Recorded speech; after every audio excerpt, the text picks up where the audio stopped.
In today's video, I'm going to teach you how to contact HeyGen support. By the end, you'll know exactly where to go inside your HeyGen account to find reliable answers and guidance whenever you need help. Start by opening your browser and heading to the HeyGen app homepage. If you're not already signed in, log in so you land on your main dashboard. For the smoothest experience, use a modern browser and make sure your internet connection is stable. Once you're on the dashboard, look to the bottom left corner of the screen. You'll see your profile icon there. Hover your mouse over that icon. This opens a small menu tied to your account settings and resources. In that menu, move your cursor over the Help option. Hovering here reveals the support resources that HeyGen makes available to you. Don't click away just yet. Keep your mouse steady so the submenu stays open. Next, select Help Center. Click it to open HeyGen's knowledge base. Depending on your browser settings, the Help Center might open in a new tab. If nothing appears, check whether a pop-up was blocked or simply try opening it in a new tab manually. You're now on the Help Center homepage. This is the best place to quickly resolve most questions.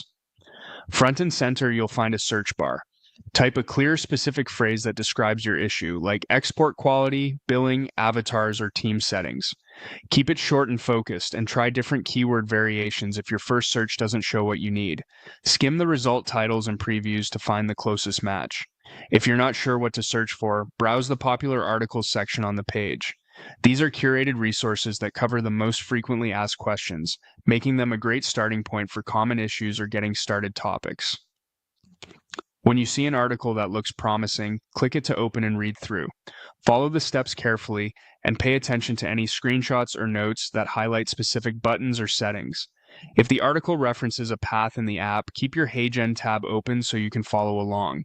You can also open related links in new tabs to compare instructions side by side. If the first article isn't quite right, use the back button to return to results and try another one. When you find something especially helpful, consider bookmarking it for future reference.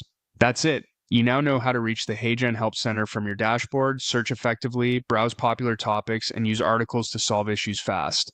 Thanks for watching, and I hope this helps you get the support you need more efficiently.